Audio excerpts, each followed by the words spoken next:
Hi hello నమస్తే. మీరు చూస్తున్నారు Vande Mataram TV express news. నా పేరు వెంకట్.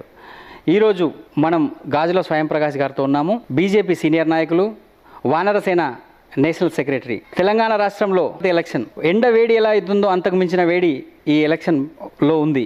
ఇలాంటి సమయంలో మీకు ఎక్స్క్లూజివ్గా గాజుల స్వయం ప్రకాష్ గారితో మాటామంతి. నమస్కారం సార్. నమస్కారం. వందే మాతరం టీవీ ప్రేక్షకులందరికీ నమస్కారం. వెంకటేష్ గారు అలాగే మధుసూదన్ చారి గారికి కూడా నమస్కారం అండి. చెప్పండి సార్. తెలంగాణ రాష్ట్రంలో ముఖ్యంగా మల్కాజ్గిరి కాన్స్టిట్యున్సీ వైపు ప్రతి రాజకీయ నాయకుడు చూపు ఉంది. ఎందుకంటే ఇప్పుడు ప్రస్తుత ముఖ్యమంత్రి కాన్స్టిట్యున్సీ, మరొకటి ఈటల రాజేందర్ అనే మాజీ మంత్రి, ఈటల రాజేందర్ అనే తెలంగాణ ఉద్యమకారుడు మల్కాజ్గిరి కాన్స్టిట్యున్సీ పైన పోటీ చేస్తున్నారు. ఇంకా ముఖ్యంగా బీజేపీ ఇంతవరకు ఖాతా తెరవని కాన్స్టిట్యున్సీ. ఇంకో విషయం ఏంటంటే దేశంలోనే అత్యంత పెద్ద కాన్స్టిట్యున్సీ, దగ్గర దగ్గర 37 నుంచి 40 లక్షల ఓటర్లు ఉన్న కాన్స్టిట్యున్సీ. ఈసారి మీరు ఈటల రాజేందర్ గారు మల్కాజ్గిరిలో బీజేపీ ఖాతా తెరుస్తుందని నమ్ముతున్నారా? ఈసారి ఈటల రాజేందర్ గారి ఖాతా తెరవడమే కాదు, బంపర్ మెజారిటీతో ఘన విజయం సాధిస్తారని, అట్లానే సెంట్రల్ మినిస్టర్ కూడా అవుతారని కోరుకుంటున్నాను. ప్రస్తుత పరిస్థితులలో బీఆర్ఎస్ పార్టీకి సంబంధించిన 7 మంది ఎమ్మెల్యేలు బీఆర్ఎస్ పార్టీ వాళ్ళు, రాష్ట్రంలో వస్తే కాంగ్రెస్ పార్టీ ముఖ్యమంత్రి, ప్రభుత్వం కాంగ్రెస్ పార్టీది. ఇంత తగ్గఫర్గా ఇంత హేమాహేమీలు ఉన్నప్పుడు మాజీ మంత్రి భార్య ఇప్పుడు ప్రస్తుతం అక్కడ ఎంపీగా పోటీ చేస్తున్నారు. వీళ్ళందరూ ఈటల రాజేందర్ గారు తట్టుకుంటారు అనుకుంటున్నారా? ఈటల రాజేందర్ గారు అందరు నాయకులను తట్టుకుంటారా లేదా అన్నది రేపు ఎలక్షన్లో తేలుతుంది. నరేంద్ర మోడీ గారు చేసిన భారతదేశంను ఏ అభివృద్ధి ప్రదంలో తీసుకుపోయిండో దాన్ని బట్టి ఓట్లు పడతాయి అంతే. కానీ ఇప్పుడు కాంగ్రెస్ వాళ్ళు మినిస్టర్ వాళ్ళ భార్య ఉందా, ఇంకెవరన్నా ఉన్నారా అన్నది కాదు. ఇప్పుడు మోడీ గారి చరిష్మా మీద మోడీ గారిని చూసి ఓట్లు పడుతున్నాయి. ఈటల రాజేందర్ గారు చేసే మంచి పనులు కూడా ఉన్నాయి. ఈటల రాజేందర్ గారు నాయకుడు, ప్రజానాయకుడు, ప్రజల కోసం 6 నిమిషాలు శ్రమ చేసే అతను. అలాంటి వ్యక్తి ఉన్నప్పుడు డెఫినెట్గా ఆ కాన్స్టిట్యున్సీ గెలుస్తుంది. మనకు ఓటర్ మహాశయులు ఓట్లు వేసి బంపర్ మెజార్టీతో ఈటల రాజేందర్ గారిని గెలిపిస్తారండి. అయితే ఈటల రాజేందర్ గారు దేశంలో అత్యంత పెద్ద కాన్స్టిట్యున్సీ అయిన ఈ మల్కాజ్గిరి కాన్స్టిట్యున్సీలో మీ అంచనా ప్రకారం ఎంత మెజార్టీతో గెలుస్తారనుకుంటున్నారు? 4 లక్షల మెజార్టీతో గెలుస్తారండి. Bumper majority. ఏది తెలంగాణ లోపలనే బంపర్ మెజారిటీతో గెలిచే ఏదన్నా పార్లమెంట్ ఉంది అంటే మల్కాజ్గిరి ఈటల రాజేందర్ గారు. ప్రస్తుతం చూస్తే తెలంగాణ ఎలక్షన్ పోరు మొదలైనప్పటి నుంచి first phase, second phase, third phase, fourth phase. ఈ ఫోర్త్ ఫేజ్ దేశంలో రకరకాల చోట్ల ప్రచారం జరుగుతున్నా మోడీ గారు, అమిత్ షా వీళ్ళందరూ తెలంగాణకి కాళ్ళు బల్బం కట్టుకొని తిరిగినట్టు తిరిగారు. సో వాళ్ళ ప్రభావంతో తెలంగాణలో ఎన్ని సీట్లు గెలుస్తాయనుకుంటున్నారు? ముఖ్యంగా ఓల్డ్ సిటీ లాంటి సీట్లలో ఏమైనా ప్రభావం చూపిస్తుందా బీజేపీ? తెలంగాణలో ఉన్న 17 పార్లమెంట్ స్థానాల లోపల కూడా 17 గెలుస్తుంది బీజేపీ. అలాంటిది హైదరాబాద్ పార్లమెంటును కూడా ఈసారి కైవసం చేసుకోవాలన్న గట్టి దృఢ సంకల్పంతో ఉన్నాం. బీజేపీ కార్యకర్తలు కానివ్వండి, బీజేపీ లీడర్స్ కానివ్వండి, నేషనల్ లీడర్స్ కానివ్వండి, అందరూ కూడా హైదరాబాద్ పార్లమెంటరీని ఎట్టి పరిస్థితులలో కైవసం చేసుకొని 17 స్థానాలకు 17 గెలవాలన్నదే బీజేపీ సంకల్పం. అంటే ఈ మోడీ, అమిత్ షా ప్రభావం తెలంగాణపై ఉంటుందంటారు? డెఫినెట్గా ఉంటుందండి. ఎందుకంటే ఒక్క సీట్ నుండి 8 సీట్లు అసెంబ్లీ తెచ్చాం. 4 పార్లమెంట్ నుండి 17 తేవడం పెద్ద కష్టమైన పని కాదు. అందులో మోడీ కానీ, అమిత్ షా గారు కానివ్వండి, తెలంగాణ మీద, సౌత్ మీద చాలా కాన్సన్ట్రేషన్ చేస్తున్నారు. ఎట్టి పరిస్థితులలో ఈసారి కర్ణాటక, తెలంగాణ, ఆంధ్ర ఈ సీట్స్ అన్నీ కూడా బంపర్ మెజారిటీ తోటి మొత్తం సీట్లు వస్తాయి. మనం ఆంధ్రాలో అలయన్స్గా కూటమి ఏర్పాటు చేస్తున్నారు. కూటమిలో మోడీ చరిష్మా కూడా పనిచేస్తుందంటారా? డెఫినెట్గా మోదీ చరిష్మా పని చేయని ప్లేస్ లేదు ఇవాళ ఇండియా మొత్తంలో. ఏ భారతదేశం మొత్తంలో మోడీ చరిష్మా మీదనే ఉంది. ఆయన చేసిన ప్రగతి కానివ్వండి, ఆయన చేసిన స్కీమ్స్ కానివ్వండి, ఆయన చేసిన దేశ రక్షణ కానివ్వండి, ఏ రకంగా చూసినా కానీ 70 ఏళ్ళ నుండి కానీ డెవలప్మెంట్ ఇవాళ మోడీ వచ్చిన తర్వాత అయ్యింది. ఎప్పుడైంది చెప్పండి ఇంత డెవలప్మెంట్ మీకు? నేషనల్ హైవేస్ కానివ్వండి, మిలిటరీ కానివ్వండి, ఆర్మీ చూడండి, ఫ్రీడమ్ కానివ్వండి, ఎక్కడ ఉంది? మోడీ వచ్చిన తర్వాతనే ఇవన్నీ స్టార్ట్ అయింది. ఇప్పటివరకు 10 years నుండి ఒక బాంబ్ బ్లాస్ట్ అయిందా చెప్పండి? ఇవి సరిపోతాయి మీకు చెప్పడానికి. అసలు మోడీ గారు మళ్ళీ 400 కే పార్ అన్నది తెస్తాడా లేదా అని కాంగ్రెస్ అనుకుంటుంది. ఇవన్నీ చూసుకుంటే 400 కే పార్ ఎప్పుడో అయిపోయింది. పబ్లిక్ ఎప్పుడో నిర్ధారణ అయిపోయింది 400 కే పార్. ఇప్పుడు ఇంకా ఓట్లొట్టి లెక్కించడం ఉంది. ఓన్లీ పేపర్లో టీవీలలో చూడాల్సి ఉంది మనం, అంతే. 400 కే పార్ బీజేపీ అని మోడీ ఆల్రెడీ చెప్పేసిండు. 400 కే పార్ ఎట్టి పరిస్థితులలో ఆల్రెడీ అయిపోయింది. పబ్లిక్ డిసైడ్ అయిపోయినారు 400 కే పార్ అని. ఓన్లీ కౌంటింగ్ ఉంది, టీవీస్ లోపల మనం చూసేది ఉంది, అంతే. భారతదేశంలో ప్రతి బీజేపీ కార్యకర్త కానీ నాయకుడి ప్రతి మనసులో ఉండిపోయింది 400 కే పార్ ఈసారి వస్తుందని. మోడీ కోసం 400 కే పార్ రావడానికి కారణం కూడా మోడీయే. ఇవాళ తెలంగాణలోకి వచ్చేసరికి, తెలంగాణలో రాష్ట్రంలో కాంగ్రెస్ ప్రభుత్వం ఏర్పడింది, లోకల్ ఎలక్షన్స్ అవి. భారతదేశానికి వచ్చేసరికి తెలంగాణ రాష్ట్ర ముఖ్యమంత్రి రేవంత్ రెడ్డి ఒకటే తిరిగా తెలంగాణకు మోడీ ఏమిచ్చిండు, గాడిద గుడ్డే ఇచ్చిండు అని చెప్పేసి ఒక ప్రచారం ఎత్తుకొని ఆయన తిరుగుతున్నాడు. ఆ ప్రచారంతో మీకు ఈ బీజేపీ పార్టీకి ఏమైనా డ్యామేజ్ జరుగుతుంది అనుకుంటున్నారా? రేవంత్ రెడ్డి గారు గాడిద గుడ్డి ఇచ్చారా, ఏమన్నా ఇచ్చారా? ఈ చిన్న దాంతో బీజేపీకి ఏం ప్రాబ్లం లేదు, ఓట్స్ ఏం అయ్యేది లేదు. బీజేపీ ఏం చేసింది అన్నది ప్రతి ఓటరుకు తెలుసు, ప్రతి భారతీయునికి తెలుసు, అందరికి తెలుసు. వాళ్ళ మనసులో ఇవాళ కమలం గుర్తుండిపోయింది. మీరు ఏం చెప్పినా ఏం చేసినా పోయి కమలం గుర్తు మోడీ ఇచ్చిండ్రు అని అంటున్నారు కదా. ₹1 పంపిస్తే కేంద్రానికి 30 పైసలు రాష్ట్రాలకు పంపించాడని చెప్తుండ్రు తెలంగాణకి రేవంత్ రెడ్డి గారు. అటువంటప్పుడు 30 పైసలు ఒప్పుకున్నప్పుడు ₹1 పంపితే 2 అయినా పంపొచ్చు, 3 అయినా పంపించవచ్చు. ఎప్పుడైతే 30 పంపినప్పుడు గాడిది గుడ్డ అన్నప్పుడు ₹4 కూడా పంపుంటాడు కదా ₹1 ఇచ్చినప్పుడు. ఒప్పుకున్నారు.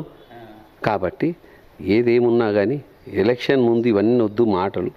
రేపు 3rd నాడు తేలిపోతుంది ఏది ఏంటి. 4th నాడు గవర్నమెంట్ ఫామ్ చేసుకుంటాం. కాంగ్రెస్ పార్టీ సూత్రాలాగా 5 గ్యారంటీలు అని చెప్పేసి చెప్తుంది. ఈ 5 గ్యారంటీలకు దేశం మొత్తం ప్రభావితమవుతుంది. తెలంగాణలో 6 గ్యారంటీలకు గెలిచినాము, ఈ 5 గ్యారంటీలకు గెలుస్తాము అని చెప్పేసి రాహుల్ గాంధీ అంటున్నాడు.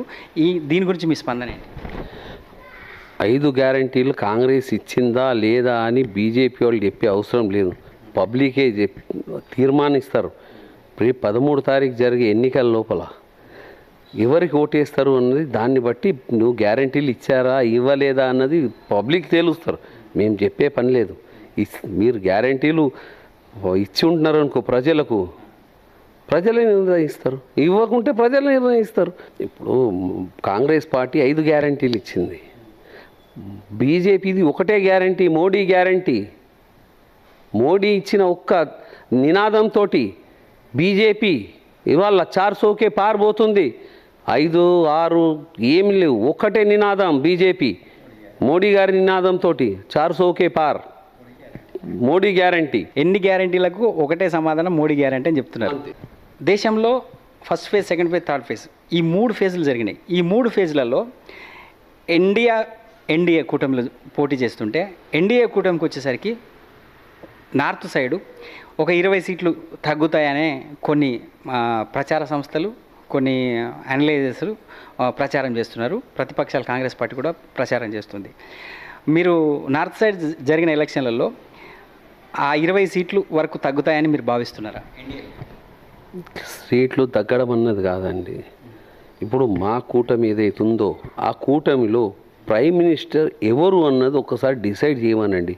ఆ తర్వాత తగ్గుతాయా ఎక్కుతాయా, బీజేపీకి ఏంది పరిస్థితి అన్నది తర్వాత ఆలోచిద్దాం. కౌంటింగ్ ఉంది, కౌంటింగ్ అప్పుడు చూద్దాం. బీజేపీకి తగ్గుతుందా లేదా కాదు, మీ ప్రైమ్ మినిస్టర్ ఎవరు అన్నది ముందు డిసైడ్ చేయండి. ముందు తర్వాత మా ప్రైమ్ మినిస్టర్ ఎవరు అన్నది మేము 15 ఏళ్ళ నుండి చెప్తున్నాం, ఇంకా 20 ఏళ్ళు చెప్తాం మోడీ గారు అని. మీది ఎవరో చెప్పండి, ఒకసారి డిసైడ్ చేయండి ఒక్కరు ఈయన అని. తర్వాత మావి తగ్గుతాయా ఎక్కుతాయా తర్వాత చూద్దాం. కౌంటింగ్ ఉందిగా, ఆ రోజు తేలుతుంది. ఇప్పుడు మేము చెప్పేది ఏం లేదు. ఎలక్షన్ అయిన ప్లేస్ల గురించి మాట్లాడొద్దు. తగ్గుతాయి అనేసి సౌత్లో మనకు ఉనికిడి కూడా ఉండదన్న పరిస్థితిలో కాంగ్రెస్ ఉంది. కాబట్టి ఏ ఇష్యూ మీద మేము ముద్ద తీయాలా అని చెప్పి ఆలోచిస్తుంది.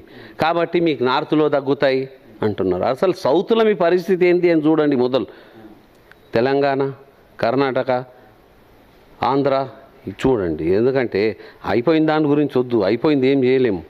ఎట్లా కౌంటింగ్లో బీజేపీకే వస్తాయి. మా కూటమిలో ఇంతవరకు ఎవరు ప్రైమ్ మినిస్టర్ అన్నది చెప్పలేకపోతున్నారు. మేము 15 ఏళ్ళ నుండి చెప్తున్నాం మోడీ ప్రైమ్ మినిస్టర్ అని. ఇంకా 20 ఏళ్ళు చెప్పగలుగుతాం. మోడీ చరిష్మా పనిచేస్తుందంటే 150% పనిచేస్తుంది. ఒక్క సీట్ నుండి ఎప్పుడైతే 8 సీట్లకు వచ్చినామో చరిష్మా ఉంది, పనిచేస్తుంది. ఇవాళ 17 సీట్లు ఎందుకు రామనుకుంటున్నారు? 1 నుండి 8కి వచ్చినాం. 4 నుండి 18, 17 రాలేమా? ఏదో ఒక నినాదం ఎత్తుకొని మీరు బయటకు వెళ్తారు. నినాదం అంటే నాకు ఒక మాట గుర్తుకొచ్చింది. రాజ్యాంగాన్ని మారుస్తారు అనేది తెలంగాణ ముఖ్యమంత్రి దేశవ్యాప్తంగా చర్చకు లేవదీసిండు. మోడీ, అమిత్ షా, ఆర్ఎస్ఎస్ వాళ్ళు కూడా ఒకసారి ఈ చర్చ గురించి, ఈ తెలంగాణ ముఖ్యమంత్రి లేపిన చర్చ గురించి మాట్లాడారు. అసలు నిజంగా బీజేపీ అధికారంలోకి వస్తే రాజ్యాంగం మారిపోతుందా మొత్తం? రాజ్యాంగంను మారవడం అన్నది బీజేపీ అజెండా కాదు. ఏవైతే హార్మ్ఫుల్గా ఉన్నాయి, హార్మ్ఫుల్గా ఉన్నదాన్ని ఎలా అయితే 370 ఆర్టికల్ ఉంది, అలాంటి అమెండ్మెంట్స్ కొన్ని చేంజ్ చేస్తారు అంతే. ఇప్పటివరకు రాజ్యాంగం రాసినప్పటి నుండి 106 టైమ్స్ చేంజ్ అయినాయి అంబేద్కర్ రాసిన రాజ్యాంగమును. ఎందుకు అంటే ఇవాళ ఉన్న పొజిషన్ కానీ ఇవాళ ఉన్న ఇవి 10 ఏళ్ల తర్వాత ఉండవు. సవరణ చేసుకోవాలి 10 ఏళ్ళకు ఒకసారి. చేయలేకపోతే దేశం అభివృద్ధి ఉండదు. ఇవాళ సవరణ చేస్తారని నా ముద్ద తీసుకొస్తారండి ఎలక్షన్స్ ముందు. అసలు ఏం చేయాలి, బీజేపీని ఎట్లా దెబ్బతీయాలి అన్నది ఏది దొరకడం లేదు. ఇవాళ ఆ ముద్ద తీసుకొని వచ్చి సవరణ చేస్తారు, బీసీలకు అది చేస్తారు, ఇది చేస్తారు అని చెప్తే డెవలప్మెంట్ ఉండదు అంటే ఎట్లుండదు? డెవలప్మెంట్ అనేది 10 ఏళ్ళ నుండి కనిపిస్తుంది. ఇవాళ కొత్తగా వచ్చేది లేదు డెవలప్మెంట్. డెవలప్మెంట్ ఇది ట్రైలర్ అని చెప్పిండు మోడీ గారు. ట్రైలర్ ఇది, ట్రైలరే ఇంత అద్భుతంగా ఉంది 10 ఏళ్లల్లో. మొత్తం పిక్చర్ ఎట్లా ఉంటుందో చూడండి. రాజ్యాంగంలో అమిట్మెంట్స్ ఉంటాయండి. మొత్తం రాజ్యాంగం చేంజ్ చేయరు. కొన్ని 370 ఆర్టికల్ లాగా అట్లా కొన్ని అమిట్మెంట్స్ ఉంటాయి, చేంజ్ చేయాల్సి వస్తుంది. దేశం కోసం చేంజ్ చేయాల్సి, ఒక పర్సన్ లాభం కోసం కాదు. ఇది దేశం కోసం చేస్తున్నారు ఏది చేసినా కానీ. ఇంతవరకు కాంగ్రెస్ లాగా ఒక కుటుంబ పాలన కాదు ఇది. ఆ కుటుంబంకు లాభం అయ్యే విధం కోసం ఇప్పటి వరకు 106 సార్లు చేసిండ్రు అమెండ్మెంట్ చేంజ్. ఇవాళ బీజేపీది అది కాదు. బీజేపీ ఏది చేసినా, ఏ స్టెప్ వేసినా దేశం కోసం, దానికోసం అండి. ఏ ఒక్క మనిషి కోసం కాదు ఇది చేసేది.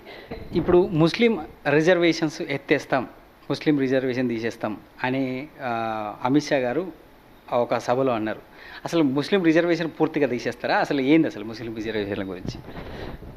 రిజర్వేషన్ తీసేయడం అనేది కాదండి. ముస్లిమ్స్కు రిజర్వేషన్ ఉంటుంది. హిందువులైన వాళ్ళు కూడా పేదలు చాలామంది ఉన్నారు. ఇవాళ హిందువులలో కూడా తిండికి లేనోళ్ళు ఉన్నారు, ఎడ్యుకేషన్ లేనోళ్ళు ఉన్నారు. వాళ్ళకు కూడా రిజర్వేషన్ కల్పిస్తామన్నారు. అంతేగాని ముస్లిమ్స్కు తీసేస్తామని కాదు. బీసీలు ఉండ్రు, ఎస్టీ ఉండు, ఎస్సీలు ఉండ్రు, వీళ్ళందరికీ కూడా రిజర్వేషన్ కల్పిస్తాం.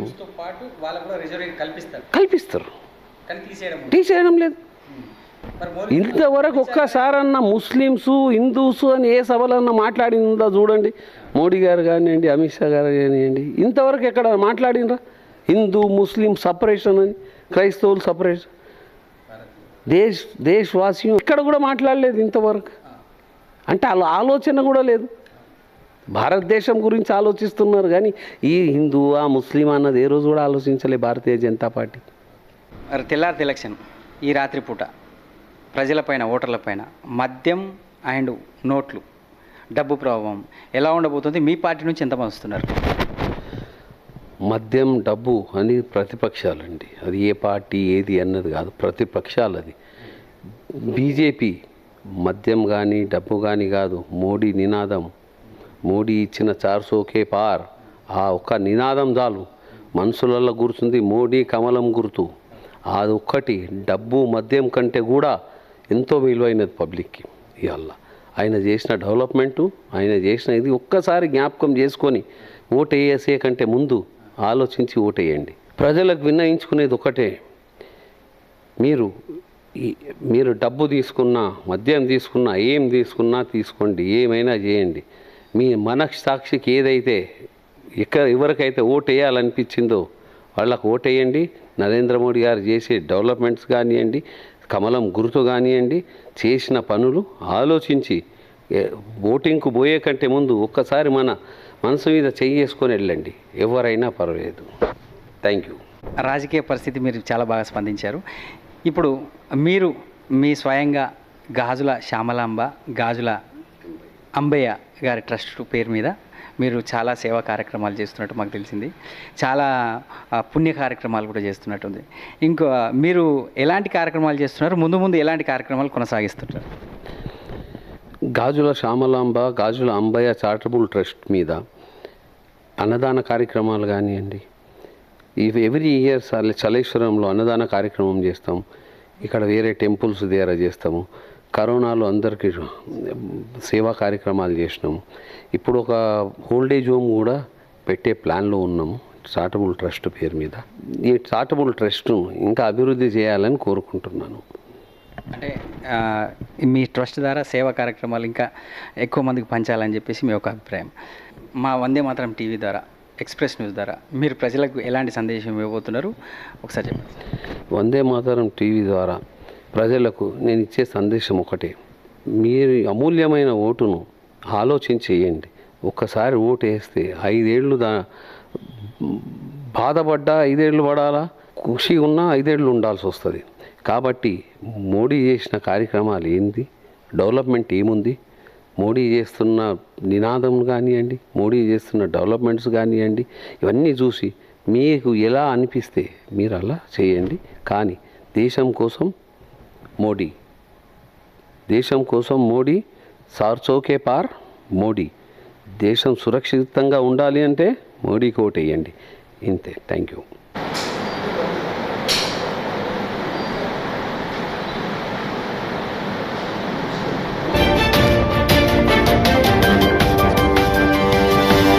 Audio Jungle.